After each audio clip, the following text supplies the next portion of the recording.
Thank you for tuning in to another episode of Optimize Your Body podcast. And I'm sharing with you an amazing episode which has had some amazing reviews featuring James Swanwick. Now, James is an expert when it comes to helping people sleep better. And there's lots of knowledge bombs within this episode from James when it comes to the importance of sleep, the science behind why sleep is so important, and more importantly, how to sleep better and improve the quality of your sleep, because most people just don't get enough sleep or they don't get good enough quality sleep.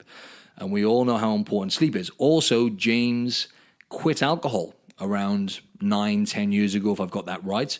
And he has some amazing tips in there when it comes to quitting alcohol and helping, either you quit or reduce alcohol. So James has some very interesting scientific facts as well when it comes to what alcohol does to the body and so on and so forth. And before we get this episode rolling, I would like to inform you that we only have a few days left on our exclusive deal on our training and nutrition bundle.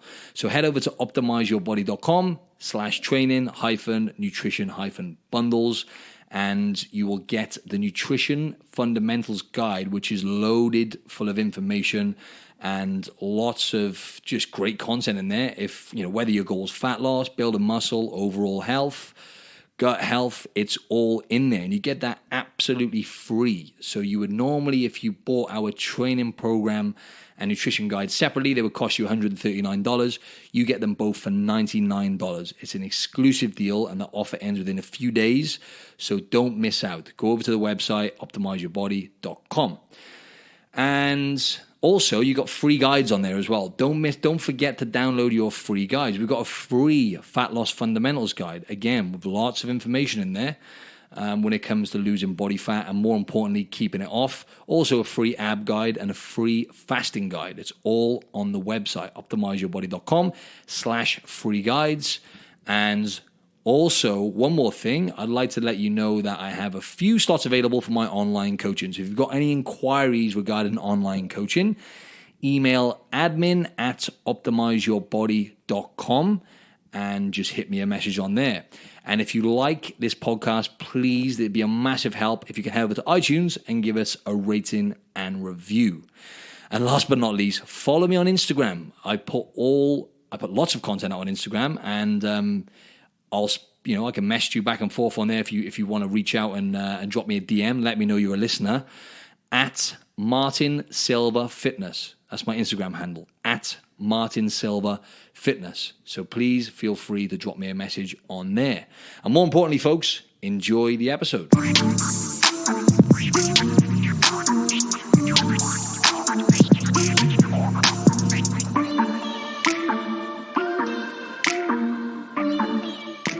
Hey, welcome to Optimize Your Body with Martin Silva, where we talk raw, uncut facts to truly help you optimize your body. Hey guys and girls. So, good episode coming up on Optimize Your Body. I have a guest here, goes by the name of James Swanwick, and he runs his own blue light blocker company, Swanwick Sleep. How you doing out there, James? I'm doing so well, thank you, Martin. Great to be here. Thanks, mate. Thanks. That was a bit of a rubbish introduction, actually. There's a bit more to you than just a Swanwick Sleep. So if you'd like to, just introduce yourself to the audience and tell us what you're all about, mate. Well, I guess you could say I'm a healthpreneur. I'm from Australia, but I live in Venice Beach, California. And what I do is I build businesses around health. I have a sleep company which helps people sleep better. The main product is our blue light blocking glasses, which I'm wearing on my face right now, which I really created because I wanted to sleep better. And then I also help people quit drinking because I gave up drinking in 2010 just for lifestyle reasons. I was not an alcoholic, but I just, you don't need to be an alcoholic to quit alcohol.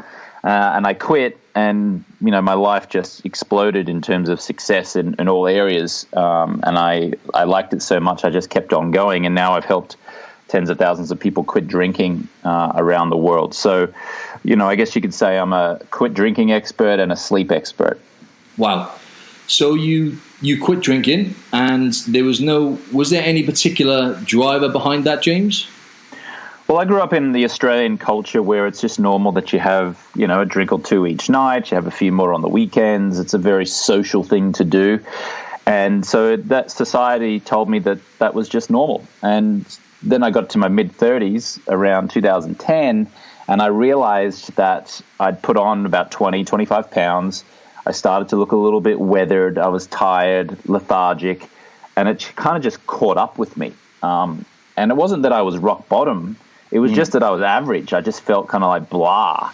And my sleep was compromised. I wasn't really achieving the success I knew I was capable of. I was just kind of like living life at a 6 out of 10. And so I just decided to experiment, take 30 days off alcohol just to see what would happen. And in 30 days, I lost 13 pounds. My skin improved. I slept better, had more clarity, focus, energy. I had an opportunity to audition to become a SportsCenter anchor on ESPN, which is the most iconic sports TV show probably in the world. And I ended up auditioning and getting that job, and I became a SportsCenter anchor on ESPN for 2 years. And I credit me not drinking and having clarity and strategy and focus and energy to helping me get that job. So about 4 years ago, people kept asking me, is it true you don't drink? How do you have fun without drinking? And I said, maybe I'll just create a program that helps people quit drinking. So I did. I created a program named 30-Day No Alcohol Challenge. And then I later created another program specifically to help entrepreneurs and business owners named Project 90. And, now that's one of my main businesses. Great.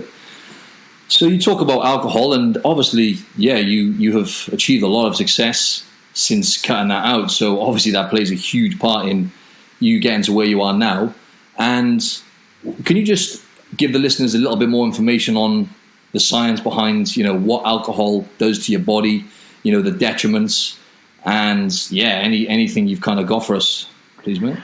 Well, alcohol actually comes from an Arabic term, al-kuhul. And al-kuhul means body-eating spirit. The World Health Organization says that there is not one piece of nutritional value to any amount of alcohol. So when you drink alcohol, it's a toxin, and those toxins stay in your body for 7 to 10 days. And what the toxins do is they slow you down, they make you foggy, they compromise your sleep, they give you sugar cravings, they give you carbohydrates cravings, so you end up eating more. Studies have shown that if you drink, you have far more visible signs of wrinkles and crow's feet on your skin, because your skin is the body's largest organ. And because alcohol is a diuretic, it actually dehydrates you and dehydrates your skin, which means your skin does not look the way that nature intended it to look, which is why people who are tired or who are drinking just look tired in their face. The moment you stop putting that toxin or poison into your body, your face returns to the way nature always intended your face to appear, which is healthy and vibrant and with color. So, people always say, but what about the studies that show that if you just have a glass of wine each night, it's really good for cardiovascular health? Well, that study, or that claim rather, has been peddled for decades by liquor companies, trying to force down our throat that just a glass of wine every day is good for you. Well, the people who are pushing that are the people who are creating the wine, who are wanting to sell their product on you. And like I said, that's now been debunked over hundreds and hundreds of studies that show that there's not one amount of alcohol that it has any nutritional benefit to you. People say, but it reduces your stress and anxiety. No, it doesn't. It keeps you stressed and anxious. Because when you drink, when you're stressed and anxious, you think that it's relieving you of stress and anxiety, but all it is doing is relieving you of your alcohol withdrawal symptoms, and it keeps you in a vicious cycle of more stress and more anxiety. So, it decreases men's testosterone, increases cortisol, increases your likelihood of diabetes and cancer, liver disease. There's nothing good that can come from it.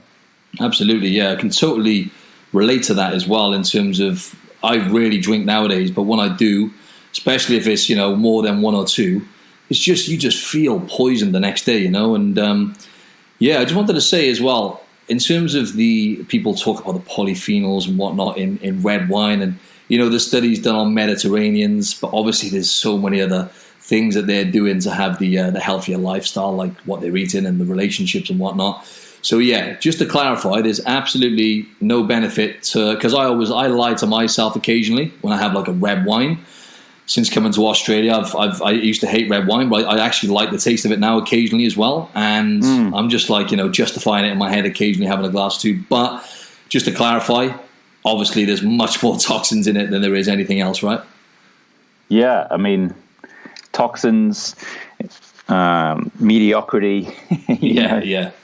Increased likelihood of disease. So, I mean, look. If you drink, if you have a glass of wine a night and you don't feel like it's slowing you down, and you genuinely don't feel like it's holding you back, then keep drinking a glass of wine every night, right? That's fine. But if you realize deep down you kind of know, right? Deep down if any habit that you have, whether it's drinking or playing video games or porn or overworking or disconnecting to your loved ones or obsessions over, so deep down if something's holding you back. And I would say that most people in the world would probably deep down know that drinking is holding them back in some area. So then you just got to look at it as an opportunity cost. It's like, am I willing to keep drinking this poison? Am I willing to lose out on all the opportunities that I could have if I stopped? And if the answer is yes, then just keep drinking. Yeah. And the answer is no, then quit already and stop your whinging and your whining and but yeah, sure, but it's so hard because all my friends drink, and but my client, but my boss wants me to drink. Just stop. It's boring, and I'm sure you're bored with yourself with all of the nonsensical excuses that you give yourself around this. And it doesn't have to be alcohol. It can be anything. It can be eating crap food, ice cream, burgers, fries. It can be just not doing what you said you're going to do. It can be like cutting corners with your word and being out of integrity here or there. If you're sick of it, and you're sick of playing at a 6 out of 10, then make a change. Because life is beautiful on the other end. Yes, I totally agree with that. Absolutely. We're very, very good as humans at lying to ourselves, right? So, yeah, that's a very good point. And did you face any challenges? Because obviously with alcohol, it can be socially cleansing, right, to a certain extent. Now, I know you said, obviously, and I'm not trying to stand up for alcohol here, I'm banging against it. It makes me feel like crap. And, clients I coach and stuff like that, it's always going to pull people back for sure. I just wanted to say that one more thing. Obviously, sometimes it can relax you to have one or two for certain people. And I guess it can be socially cleansing if you can do it in moderation. But did you face, I wanted to say, obviously, on that point, that it's going to do more harm than good. But, for some people, it can be, I guess, if they can do it in moderation. However, what I wanted to say is, did you face any challenges? Because, as I say, a lot of people find it can relax them to have one or two. But I know what you're saying. I totally agree. In the long term, it's a vicious circle of stress and anxiety. So it's going to make you more stressed and anxious long term. But did you face any challenges when you quit alcohol, James, in terms of like the social side of it and stuff and whatever else? Well, first of all, it doesn't relieve stress and anxiety. It's a temporary, illusionary reduction in stress and anxiety. It's illusionary. It's illusionary. You think that it relieves you of stress and anxiety, but it doesn't. Ah, okay. So anyone who says, but it relieves me of stress and anxiety, it does not. Hear me now. It does not.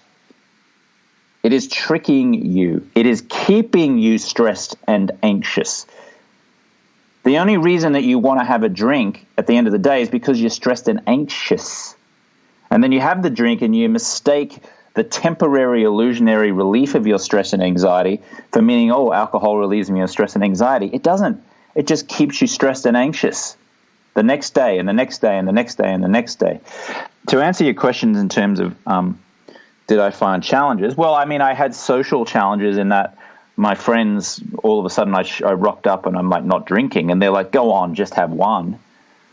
So that felt troublesome at the beginning before I just became so confident with it that it didn't bother me anymore. In fact, I was so self-conscious about it that on the first romantic date I went on after I quit drinking, I actually tricked my date into believing that I was drinking vodka soda. In actual fact, I was only drinking soda. I teed it up with the waiter beforehand. Like I said, when I order a vodka soda, only make it soda. And so I lied to her because I was so self-conscious that she was going to judge me for not drinking. I stopped that pretty quickly. So there's pressure from society, from friends, from family, from colleagues, from your boss to have drinks.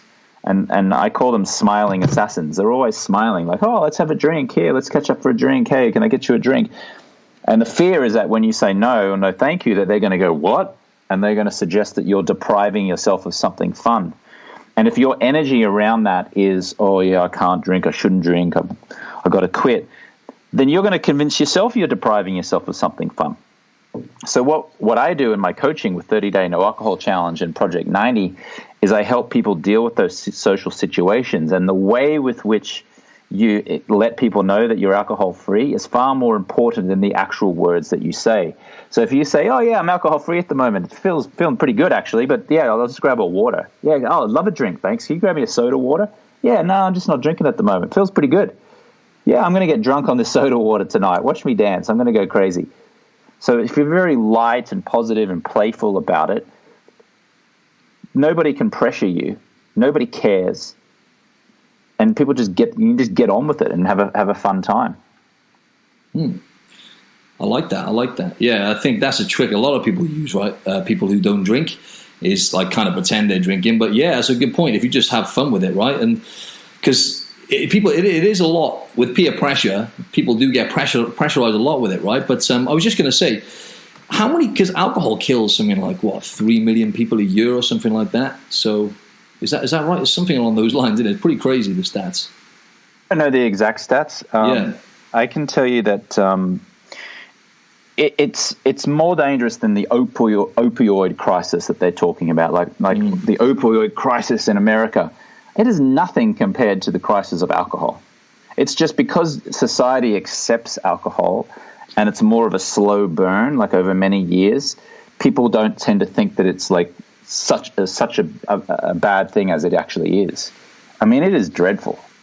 It causes relationship breakdowns, divorces, violence.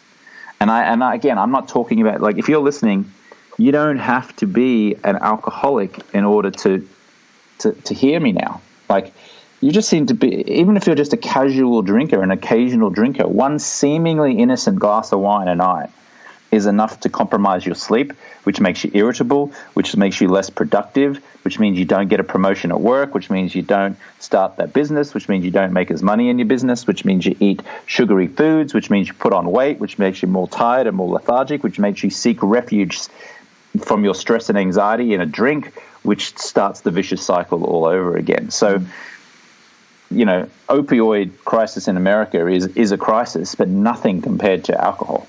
No.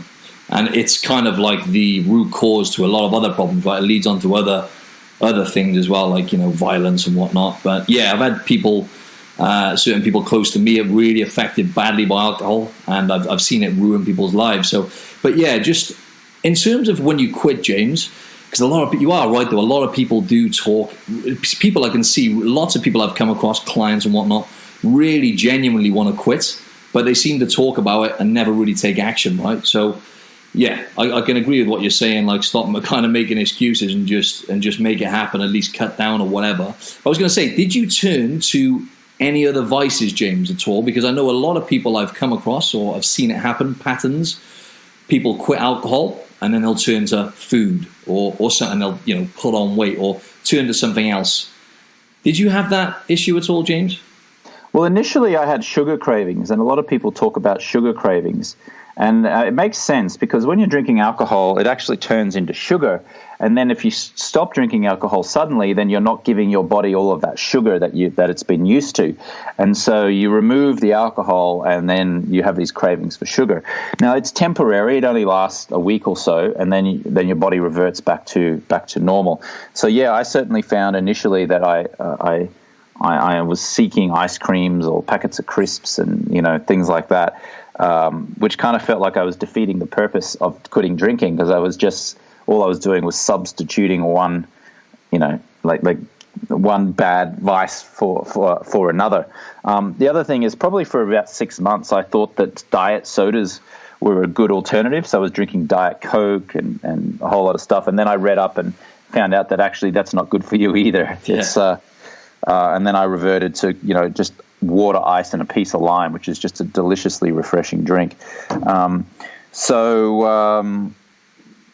But yeah, for the most part, when I gave up alcohol, what happened was that it opened up a cascade of other healthy habits. So I started getting into meditation. I joined the gym. I ran a half marathon. I ran a marathon. I discovered paleo eating lifestyle, and I just started to look at other healthy habits in my life. Great. Yeah, so I guess that kind of covers everything for the listeners. That was great in terms of alcohol. Great insight there for the listeners. Let's move on to sleep, James, because you're becoming an expert in that field now. So I always talk to the listeners. I've actually done podcasts on it because I'm aware myself on how important sleep is, and it's one of the most important things. Obviously, I think they've done studies, and we wouldn't last longer than. They said 3 weeks, but I think it's less than that, much less than that in terms of no sleep, right? Actually, I'll ask you that whilst you're here, James. How long would we last generally with no sleep, do you think? How long do you last with no sleep? Yeah, like in terms before you die and shut down and turn into a lunatic. Yeah, I think it's something like a week, but I'm just going to Google it. I don't actually know. It's a great question. How long can you go without sleep before you die? Let's have a look. The longest recorded time without sleep is 264 hours, or just over 11 consecutive days. That's right. It just came back to me now, actually. I heard it on a Joe Rogan podcast. I think he went 11 days or whatever. Mate, this guy was seeing, hallucinating. He thought people were after him. Mate, honestly, the story I heard about it just come back to me now. But, so obviously, James, sleep is a big rock. It's fundamental. How important is sleep? If you could just give us more of a heads up, James. Well, sleep is when your body restores itself and repairs itself. It restores the glucose in your brain. Your muscles recover. Your hormones take a break and recover. I mean, it's everything. You can't live a good life or a healthy life if you're not sleeping well. This whole idea of I'll sleep when I'm dead and I'm going to hustle, I'm going to push and grind. It's just a complete waste of time. It's doing you more harm than it is good. So 7 to 8 hours sleep is generally regarded to be the best sleep. Everyone is different. President Trump only sleeps 4 hours. Jeff Bezos, the Amazon CEO, I think he sleeps 9 or 10 hours. Richard Branson, I think, only sleeps 5 hours. So it can differ. And just because you're only sleeping 4 hours doesn't mean that you're going to be unhealthy, because everyone is different. But generally speaking, 7 to 8 hours is considered to be the optimal time. But more important than that is the quality of your sleep, ensuring that you're, blocking as much blue light at night as possible, because blue light at night disrupts your melatonin production and causes sleep problems.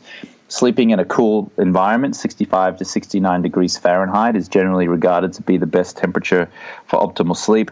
Sleeping in a dark room, making sure that you get natural sunlight in the first thing in the morning, because that tells your body's internal clock, called your circadian rhythm, that it's time to wake up, and then that will help your body 16 hours later start to produce melatonin and prepare for sleep. I think 7 to 8 hours, focusing on sleep quality, is generally regarded to be the best way for optimal sleep. Wow. And in terms of sleep quality, then, James, I heard you recently on the 180 Nutrition podcast, actually, and you were talking about candlelight, and that's something I've started really doing since I heard you say it. I wasn't being as rigid as I should have been in terms of preparing myself for a good quality sleep.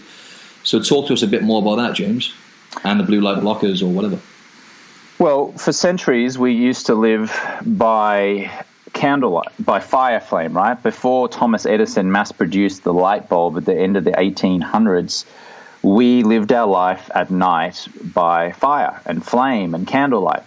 And fire and flame and candlelight does not disrupt our melatonin production.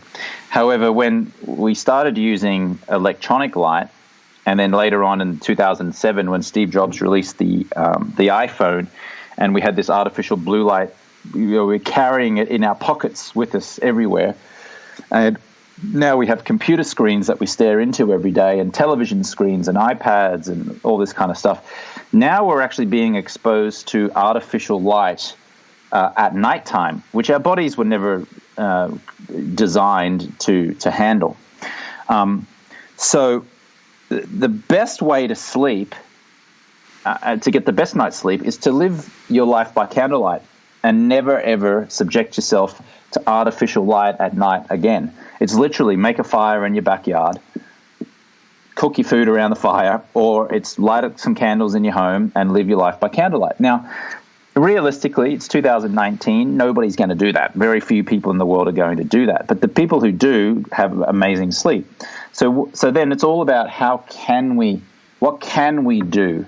What can we do to limit that blue light exposure? Because there's too much blue light at night. Few things we can do is on your iPhone, you can use the night shift setting. And if you go into your settings, go into brightness and put in night shift, at nighttime, it will start to strip away the blue light exposure from your phone, and your screen will start to go orange in color. If you have a computer, you can download the app Flux, F.LUX, and that will also reduce the blue light exposure. But neither of those two features block the blue light from your TV screen, computer screen, bathroom light, kitchen light, bedroom light, alarm clock light, refrigerator light, microwave light, bedside reading light. All of that light at night is tricking your body and brain into thinking it's daytime. So your melatonin isn't producing as much as it should, which means your sleep quality is compromised. So what I've done is I've created a stylish pair of blue light blocking glasses. I'm wearing them on my face now. They're called Swannies from my sleep company, Swanwick. You put on this orange lens. The orange lens blocks out the blue light. The blue light cannot penetrate. You can continue watching TV, continue using your cell phone, continue reading, brush your teeth in the bathroom light, and then only once you've switched off the last light do you remove them and then roll over and go to sleep. And what you'll find is that you'll fall asleep quicker, you'll sleep deeper, and you'll wake up feeling more noticeably refreshed. Awesome. I'm looking forward to trying them out, actually, James. I currently have a pair, and I look like a welder. It's not a good look. The basic, kind of... You look stupid in them, basically. They look really trendy, though. So I guess obviously you have two different types, right? So they're the daytime ones, I guess, obviously. Well, there's two types. There's one with a orange lens, and then there's one with a clear lens. Now, the orange lens must be used for nighttime use because only an orange lens can block enough of blue light that's responsible for your sleep. Okay? A clear lens does block blue light, but not enough blue light that disrupts your sleep. So you can wear daytime clear lens during the daytime to filter out that blue light as you're working on a computer. And what that does during the daytime is reduce eye strain, reduce headaches, gives you more clarity and focus. Then at nighttime, you would switch out to an orange lens nighttime pair, and that would block the blue light responsible for messing with your sleep. So daytime clear lens, nighttime orange lens. Awesome. So it seems like the most important things is obviously darkness, as you just went into detail about then. You said about sleeping in a cool room or making sure you're not too hot and your temperature is kind of regulated. I've also heard, James, regularity in terms of getting up at roughly the same time each day, which you kind of alluded to with the daylight and whatnot. Is that something you're quite regimented with? Because I kind of struggle with that. I get up I start work 5 a.m. with clients. On the weekends, I'm not going to get up at 4. Is it true that that's important? Yeah, it's actually probably the most important in terms of if you can get onto a regular waking up schedule, that's going to be better than if you're going to bed at the same time but waking up at different hours. It's something to do with your internal body clock, your circadian rhythm. Mm-hmm. Now, obviously, we live in a world where there's lots of different time zones and we're moving around more than what we ever did, so it's not always possible. For example, I'm in Australia at the moment, and I just came back a week ago, and despite my best efforts, I was still a little bit jet lagged. And so for a few mornings there, I was waking up at like 4:30 in the morning. Ordinarily, I like to get up 10 minutes either side of 6:30. So somewhere between 6:20, 6:40, around that kind of area. That's when I generally wake up most mornings, and I always time it to be that way. That's what works best for me. Great, yeah, because just for the listeners, James lives in Venice Beach, right, in LA, around about that area. Yeah, and obviously it's a drastic time difference right now, mate. It's like 18 hours in front here. Drastic. It's not that much, but I think it's like 14 or 15 hours, yeah, something like that. Oh, is it? Okay. Oh, it might be more. It might be more. You're probably right. I'm obviously jet lagged, and I don't know. Yeah, no, it's all good. So anything else we need to cover on sleep, James, before I move on to the next thing? Well, I just say what you do in the first 15 minutes when you wake up in the morning is as important as what you do in the last 15 minutes. So expose yourself to as much of the natural sunlight in the morning as possible, and then block as much of the light at nighttime as possible. Great. And let's just talk a bit more about your regime, James, in terms of how you look after yourself. Now, exercise. What do you do to stay in shape, James? Well, I exercise most days of the week. Probably do what I would call high intensity cardio and some weightlifting. I do that like 5 days a week. On the sixth day, I might go for just a gentle jog, and then on the seventh day, I'll do nothing except just walk around. And so I like to stay consistent with that. I like to exercise in the mornings because I find if I put it off to the afternoon, I come up with excuses as to why I shouldn't do it or don't want to do it. So I tend to do it first thing in the morning. And all the studies show that people who exercise in the morning tend to sleep better. I think it's because of two reasons. One, because people who exercise in the morning tend to do it more regularly, and so they're generally healthier anyway. And also, if you exercise close to bedtime, it raises your core body temperature, and all the studies show that a cool body temperature is optimal for a great night's sleep. I'll do. I change my workouts up a lot. If I go to the gym, I'm lifting, heavy and lower reps. I'm doing that for kind of like muscle growth. But then I'll go to a circuit training class like F45, for example, and do high intensity cardio, which is much lighter weights but higher repetition. And I'll do that to feel fit, to like get my heart rate going and to sweat profusely, and to really, give me a full body workout where muscle growth is not so much the goal, but it's kind of like just, getting my cardio up and my heart pumping. So I like to do a combination of that high intensity cardio and then also weightlifting. Great. One thing I forgot to ask you in regards to alcohol, I just wanted to ask you something about your 30-day alcohol-free challenge. What kind of results do you get with people long-term? Because with certain things, like obviously with food and stuff like that, it's obviously changing behaviors, fundamental behaviors take time. So obviously with my clients and whatnot, when it comes to them improving their relationship with food, it's a very slow incremental process. With alcohol, how do you find it in terms of people with long-term success when they've done that, or what results do you get essentially out of that 30-day challenge, people? Yeah, so it breaks up into two different types of people, right? The people who return to drinking after 30 days do so at a far reduced rate than before when they were drinking. So they return to drinking, but with moderation. And then just as many people just decide to keep going and see how long they can go, and many people just quit and stay quit and never return. So it just depends. The whole idea of the 30-day no alcohol challenge is for you to explore your relationship with alcohol, determine what works for you, what does not work for you. And if you do the 30-day no alcohol challenge, you get a glimpse of what it feels like to live alcohol-free with clarity and focus and energy. Then at the end of 30 days, you can go back if you choose. Most people go back at a far reduced rate, or you can continue to stay alcohol-free and just enjoy all the benefits that come from that. But I have people who've been alcohol-free for 4 or 5 years now, message me all the time saying, "Hey, James, I'm at 5 years, I'm at 4 years. My whole life's transformed. It's amazing." I got people say my marriage was saved because of going alcohol-free. So it's really a personal choice. I will say this: Alcoholics Anonymous has less than a 10% success rate. Rehabilitation centers have less than a 10% success rate. Brute Willpower has a less than a 5% success rate. My Project 90 program, which specifically helps business owners, entrepreneurs, executives, professionals quit drinking for at least 90 days and beyond, has an 87% success rate so far. So, yeah. Wow. And Alcoholics Anonymous, sorry. So the reason they don't get as good success rates, the success rate, I guess, is because they're not addressing the root cause, and there's no kind of real structure around it, I guess, in comparison to what you do.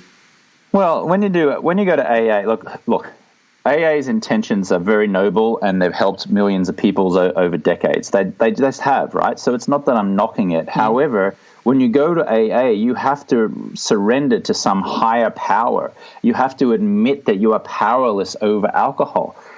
I'm not admitting that I'm powerless over anything, right? So what it does is that it keeps you in this identity of like you're powerless, you're a victim, like you're fighting this adversary, like, and you're surrendering to the higher power, whether it's God or whatever. I'm not down with that. I don't jive with that at all. And my identity is I am a powerful, open man who can make anything happen. I'm not surrendering, saying that I'm like that I'm an addict, or that that I'm powerless. No, I'm powerful. So that's what I don't like about AA. Now, does it work for some people? Yeah, but guess what? It doesn't work for 9 out of 10 people. It does not work for 9 out of 10 people, and it's dark, depressing, and sad. Now, someone who's listening to this may have gone to AA and had success. Amazing. I'm so happy for you. But don't come at me saying you shouldn't be knocking AA, because you have a 10% success rate. 10%. That's not good. Would you put $100,000? Would you bet $1,000 on a 10-horse race and you had a 1 out of 10 chance? No. Likewise, rehab clinics cost about $112,000 for a 30-day stay, and they have less than a 10% success rate. So if you just look at it at mathematical and playing the odds, I mean, AA is a losing bet. Rehab is a losing bet. And so what I do is I create a powerful fun method, a powerful fun system, whereby there's accountability, appropriate accountability, it's fun, you are powerful, not powerless. And all of the science and all the studies show that when you put someone in a group of positive, powerful people, that's when real change happens, not in a powerless group of people talking about how their life sucks the whole time. But you know what? Some people will be listening to this and they'll still get angry at me and they'll come at me and say, "Oh, you shouldn't be knocking AA."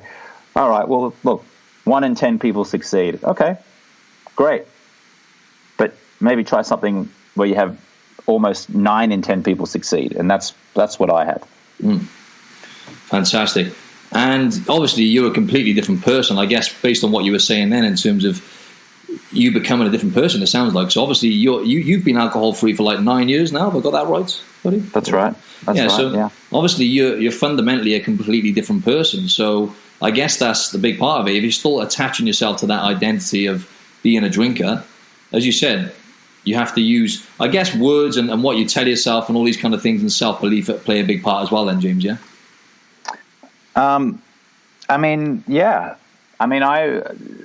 Your body actually changes every 2 years. There's not one atom in your body that was the same 2 years ago. So we're constantly changing. The skin around your hand is different skin than what it was 30 days ago. We're always changing. We're always evolving.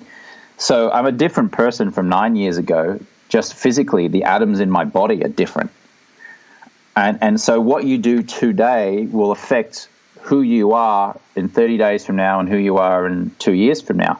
So today you can choose to drink poison and toxins, and then 30 days from now your skin will be a certain way, or you can choose to drink water, soda water, lime, eat healthy foods, and your skin will be a completely different way. So what you put in is what you're going to get out, right? So yeah, I mean, I'm fundamentally a different person physiologically on an atomic level, but I'm also just different on an energetic level, and the way I see the world and the lens through which I see everything.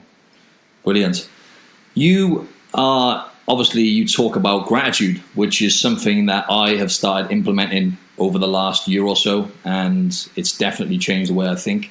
I have a much more positive outlook on life now, and appreciation over expectation is something you mentioned, which is something I think I heard Tony Robbins talking about a while back, and I kind of just alarmed by kind of like something went off in my head, and I thought, wow, that's so true, how we are constantly expecting things to happen and things to turn out well for us, but we don't spend a lot of time, generally, most people anyway, we don't spend a lot of time appreciating what we have. So, could you talk to us a little bit more about I know you have certain rituals in the morning and stuff. Well, I mean, I don't touch my phone until I've written 20 things I'm grateful for every day. I have this thing called the Daily 20, where I write down 20 things I'm grateful for each morning. And what that does is it activates my reticular activating system, otherwise known as your RAS, which then constantly seeks evidence that life is good and there's lots to be grateful for. And I find that doing that first thing in the morning just puts me in a great mood. It makes my stress and anxiety reduce, and I can go about my day living a life of appreciation rather than expectation. When we expect things and we're like wanting things and we're striving for things, that's when misery happens. That's when agony happens. But when we appreciate what we have, that's when we live in a beautiful state of mind. And when we live in a beautiful state of mind, we're operating on a higher energetic vibrational level, which means opportunities come in, health comes in, business and money flows in, connection, relationships. So there's only really two states of mind to live in, a beautiful state of mind or a suffering state of mind. And so doing those 20 things that I'm grateful for every morning puts me in a beautiful state of mind, and energetically, just beautiful things happen to me in life. Could you give us an example? So I know some of the listeners, probably people who don't do or don't practice gratitude, they're probably thinking of 20 things might be quite tough for them. Can you give us an example of like 5 things that you would appreciate in the mornings? I know it could be anything, just to tell the listeners that. Yeah, sure. I mean, I appreciate the fact that I'm now in Australia and I get to see my family. I appreciated the meal I had with my friend last night that I got to catch up with. I'm grateful for the fact that people care about what I have to say enough to put me on a podcast like this. I'm grateful for the fact that I kicked the football with my nephew yesterday. I'm grateful that I'm flying to Austin, Texas in a couple of weeks to go and speak at a health conference. I'm grateful that I get to even be able to get on a plane and fly between Australia and Texas and be there within a day, whereas decades ago flying wasn't possible. It would take 6 months to get on a boat, for example. So forth and so forth and so forth. I'm grateful for the food. I'm grateful for the workout I did. I'm grateful for sleeping in this bed. I'm grateful for the flowers. I'm grateful for the sound of the birds in the morning. And this, it goes on and on and on. And that's it. Just for the audience, it's the little things, right? It's the things. It's all based on what you're saying. It's all perception. It's what we perceive to be. I guess happiness really. And as you said, then you mentioned like the birds tweeting and just the simple things in life. When you start, I guess, taking more time out, even if it's only a few minutes in the morning, just to appreciate the little things. And another one just for the audience, it doesn't have to be 20 things either, right? Like I started off with 3 things, and I think I've worked my way up to like 5 to 10, and that does the trick for me. And it's something that helps me whenever I get stressed as well. I find taking some deep breaths and just appreciating what I have rather than complaining about sweating the small stuff, essentially. But mental health I wanted to talk to you about real quick as well, James. And we're facing an epidemic right now of mental health illness. Do you have? I know you're not. I'm not saying you're a psychiatrist or anything like that, but do you have any tips for the audience to help them, or anyone they know? Because so many people are suffering with depression and anxiety and whatnot nowadays. Do you have any tips or tricks for anyone? Well, I mean, look, doing that daily 20, I think, in the morning is what we were just talking about is key, because it starts your day thinking about what there is to be thankful for. That's just key, right? And also getting out of your own head and helping others will get you out of misery as well. So I actually suffered 6 weeks of sadness last year. I had a bit of a midlife crisis. A couple of things happened, and I went down a spiral of sadness for about 6 weeks. And what got me out of it was I committed to doing 11 different charities in 11 weeks, because all the science pointed to the fact that if I stopped focusing on myself and started focusing on others, then my stress and anxiety would fade away. And that's exactly what happened. I started helping others who were less fortunate than me. And it wasn't like I became happy overnight, but I just definitely became less sad overnight. And then simple things like getting sunlight, exercising, drinking, water, eating good food, being in a sense of community. The longest running human study recorded is a Harvard University study that's been going 85 years now, and it says that the number one contributing factor to someone's happiness or overall contentment is feeling like they're part of a community.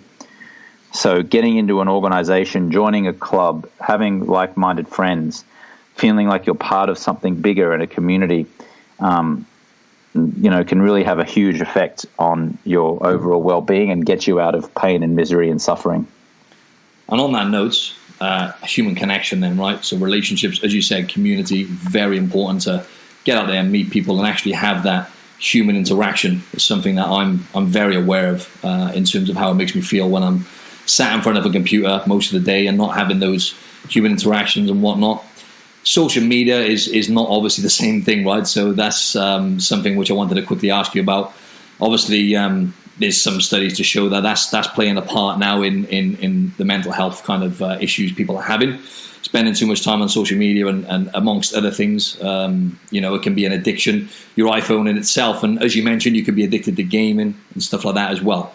But just what I was saying then is social media, obviously, it's great because it connects us. We're more connected than ever on a digital level. But what's your thoughts on social media and comparing that to human connection, James?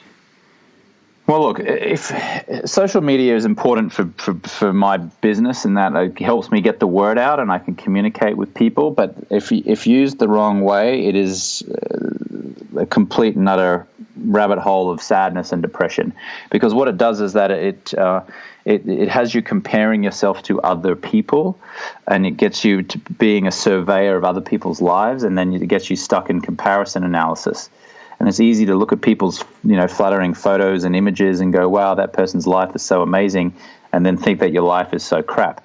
So I would say if you can limit it to a block of time every day and then get off it, or even just delete it if it's not important for your business, because it's great for the sharing of ideas but it's also you can go down a rabbit hole of getting very sad comparing yourself to others. So it's something to be aware of, and I think you'd be shocked if you did an internal audit and to see how much time you actually spent on Facebook and Instagram and things. You might be shocked at how much time you're spending and how ineffective it really is for your happiness. Great. I actually had I think I had 36 hours of social media this week for the first time in a while, and I felt great. I still get distracted myself. So obviously I use it for business to a certain extent as well. And I'll sometimes go on there and get distracted. And I calculate the amount of time I was wasting. The other day, basically on Monday, I was on there. I was doing some stuff on my computer. Then I got sucked in a couple of times. And I realized I wasted about half hour to 45 minutes. That meant then I had to do those things that I was going to do then in the evening. That then bled into me having a rubbish sleep. And I just woke up in the morning and I thought, that's it. And you know what? I felt great. So what I'm going to do, James, is I'm going to try once a week or once every other week just to have like at least a day off it. So, what's your thoughts on doing like the occasional fast off social media then, mate? Yeah, do it. Yeah.